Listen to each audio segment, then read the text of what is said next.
कुरुक्षेत्र के मैदान पर धूल उड़ रही थी। हवा में तनाव था, लोहे की टकराहट गिरते हुए योद्धाओं की चीखों से गूंज रही थी। युद्ध के 13वें दिन पांडव सेना के सामने एक भयानक चुनौती थी, चक्रव्यूह, मौत और विनाश का एक भंवर। इस भंवर के बीच में अर्जुन का पुत्र युवा अभिमन्यु अपने भाग्य का सामना करने के लिए तैयार था। वह एक साधारण लड़का था, फिर भी उसके दिल में शेर जैसा साहस था। वह केवल चक्रव्यूह में प्रवेश करना जानता था, उससे बाहर निकलना नहीं। फिर भी वह आगे बढ़ा, उसकी भावना अडिग थी। यह अभिमन्यु की कहानी है, जो एक वीर योद्धा था जिसने अपने से बड़े उद्देश्य के लिए अपना जीवन बलिदान कर दिया। चक्रव्यूह कोई साधारण युद्ध रचना नहीं थी। यह सैनिकों, रथों और हाथियों का एक घूमता हुआ चक्रव्यूह था, जिसे दुश्मन को फंसाने और खत्म करने के लिए बनाया गया था। इसकी जटिलता इसकी बदलती संरचना में थी, गति का एक बवंडर जो सबसे अनुभवी योद्धा को भी भ्रमित कर सकता था। चक्रव्यूह में प्रवेश करना मौत के मुंह में कदम रखना था, एक ऐसी यात्रा जिसमें से बहुत कम लोग वापस आए। फिर भी अभिमन्यु ने अटूट संकल्प के साथ इस चुनौती का सामना करने का फैसला किया। एक ऐसी त्रासदी का मंच तैयार हो गया था जो युगों युगों तक गूंजती रहेगी। अभिमन्यु का चक्रव्यूह में प्रवेश उसका साहस और निष्ठा का प्रमाण है। यह भारी मुश्किलों के खिलाफ युवा बहादुरी की कहानी है, एक ऐसी कहानी जो आज भी हमें प्रेरित और भावुक करती है। हथियारबंद सैनिकों के लगातार घूमते हुए एक गोले की कल्पना करो। अब इस गोले को एक लट्टू के रूप में देखें, जो बढ़ती गति से घूम रहा है। इस घूमते हुए गठन के भीतर योद्धाओं, रथों और हाथियों की परतें जटिल पैटर्न में व्यवस्थित होती हैं, जिससे एक घातक भूल भुलैया बनती है, जिसमें कोई स्पष्ट निकास नहीं होता है। संक्षेप में यही चक्रव्यूह था, एक सैन्य संरचना जिसे दुश्मन को फंसाने और नष्ट करने के लिए डिजाइन किया गया था। चक्रव्यूह, जिसका अर्थ है चरखा या कमल संरचना, केवल एक सैन्य रणनीति से कहीं अधिक था। ये एक मनोवैज्ञानिक हथियार था जिसे दुश्मन के दिलों में भय और भ्रम पैदा करने के लिए डिजाइन किया गया था। इसकी प्रभावशीलता इसकी जटिलता और निरंतर गति में निहित थी, जिससे इसे भेदना या उससे बचना लगभग असंभव हो जाता था। चक्रव्यूह की परतें बदलती और बदलती रहती थीं, एक भटकाव वाला भंवर पैदा करती थीं, जो सबसे अनुभवी योद्धा की भी भावना को तोड़ सकती थी।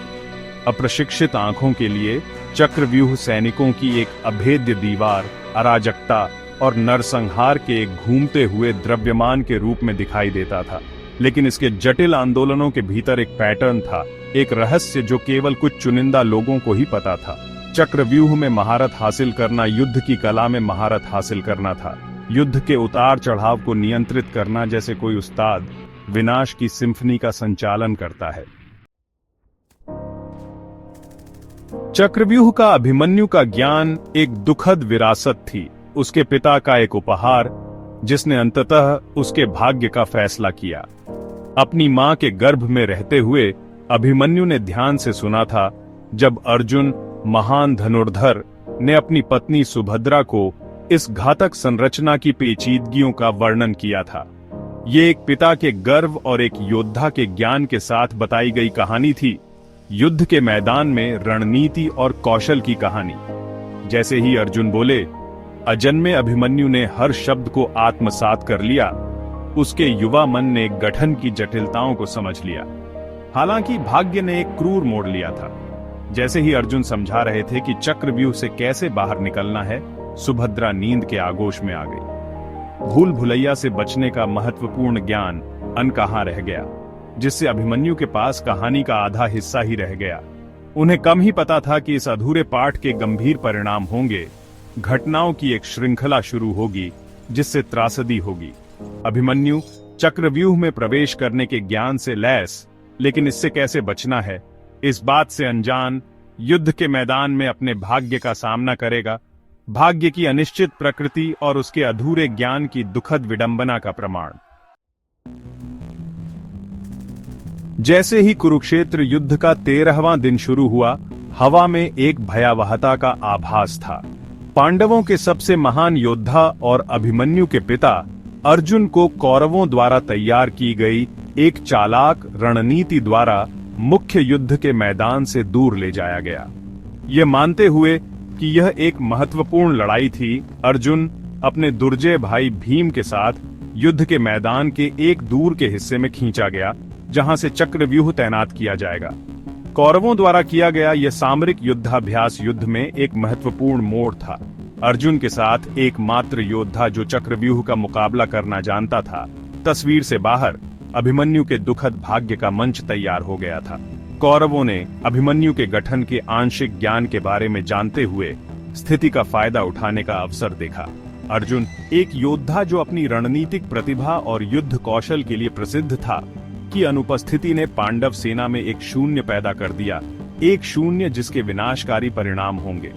उस भयानक दिन उसकी अनुपस्थिति केवल संयोग की बात नहीं थी, बल्कि कौरवों द्वारा सावधानी पूर्वक बनाई गई योजना का परिणाम थी।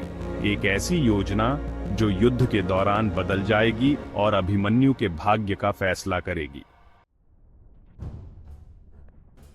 भाग 5।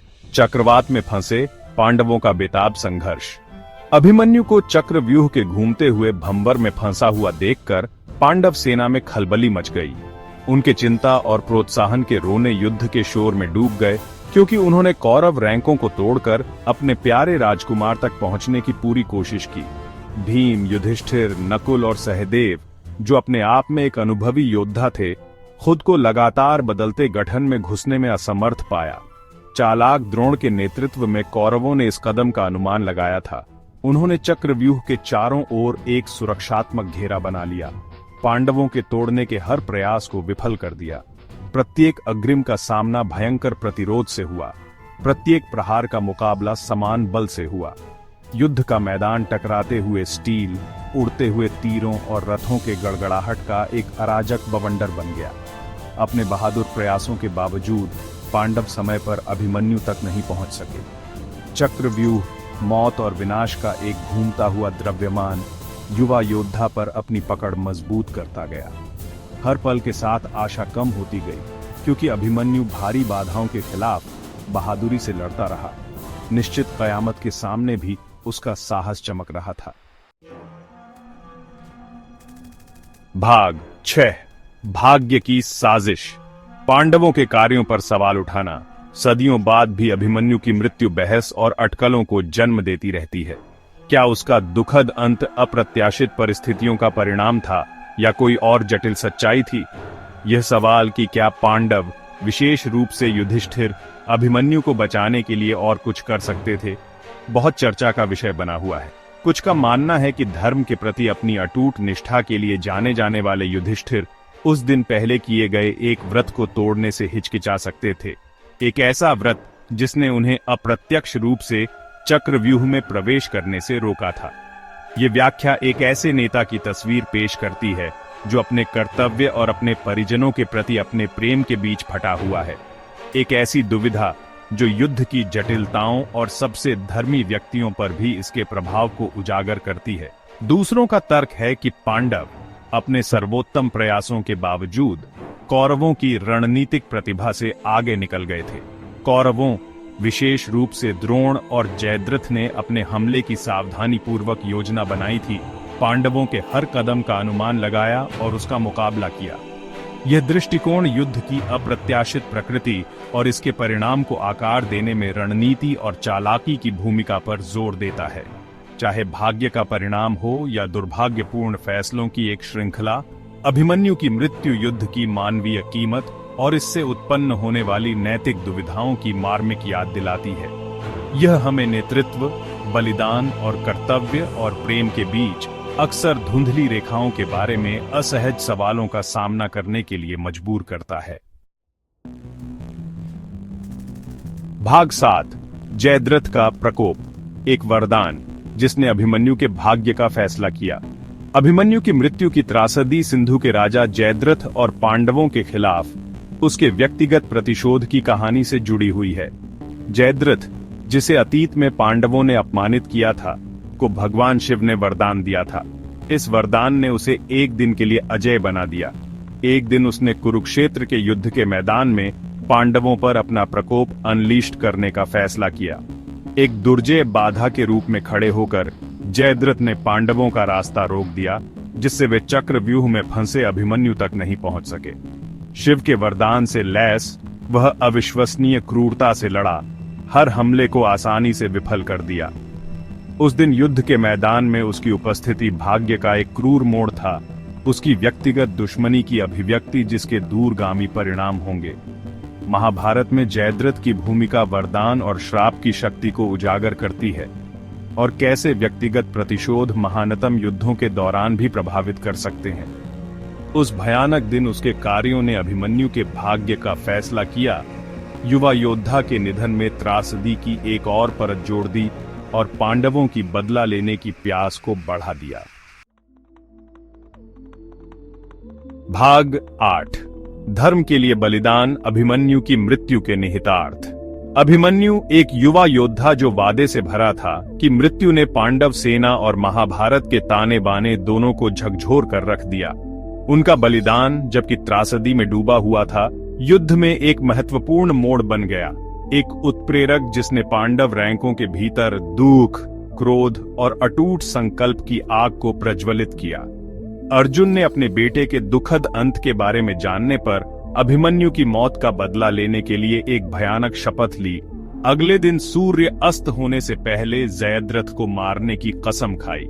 दुख और धार्मिक रोष से प्रेरित इस प्रतिज्ञा ने युद्ध के सबसे महाकाव्य टकरावों में से एक के लिए मंच तैयार किया, एक ऐसी लड़ाई जो अर्जुन के कौशल की सीमाओं और ब्रह्मांडीय शक्तियों के संतुलन का परीक्षण करेगी। अभिमन्यु की मृत्यु अपने भौतिक आयाम को पार कर गई, एक बड़े उद्देश्य के लिए बलिदान का एक शक्तिशाली प्रतीक बन गई। इसने युद्ध की वास्तविक कीमत, इसके क्रॉसफायर में फंसी मासूम जानों की याद दिलाई। उसकी कहानी युगों से गूंजती रहती है, साहस, वफादारी और भाग्य और स्वतंत्र इच्छा के मधुर अंतर संबंध की स्थायी शक्ति का प्रमाण। भाग 9। अभिमन्यु की प्रतिध्वनि, एक कालातीत महाकाव्य से कालातीत सबक। कुरुक्षेत्र के युद्ध के मैदान में अभिमन्यु के बलिदान की कहानी केवल युद्ध और वीरता की कहानी से कहीं अधिक है। यह एक कालातीत कथा है जो आज भी पाठकों और श्रोताओं के साथ प्रतिध्वनित होती रहती है, साहस, कर्तव्य और मानवीय संबंधों की जटिलताओं में गहरा सबक देती है। निश्चित मृत्यु के सामने अभिमन्यु का साहस हम सभी के लिए एक प्रेरणा का काम करता है, हमें याद दिलाता है कि सच्ची बहादुरी डर के अभाव में नहीं, बल्कि उसका सामना करने की इच्छा में है। अपने परिवार और अपने उद्देश्य के प्रति उसकी अटूट वफादारी हमारे जीवन में मार्गदर्शक सिद्धांतों के रूप में प्रेम और कर्तव्य की शक्ति पर प्रकाश डालती है। इसके अलावा अभिमन्यु की मृत्यु से जुड़ी दुखद परिस्थितियां ज्ञान के महत्व और उसके अभाव के परिणामों की याद दिलाती है। चक्रव्यूह पर उसका अधूरा पाठ पूरी समझ की गंभीर आवश्यकता और आंशिक ज्ञान के खतरों को रेखांकित करता है।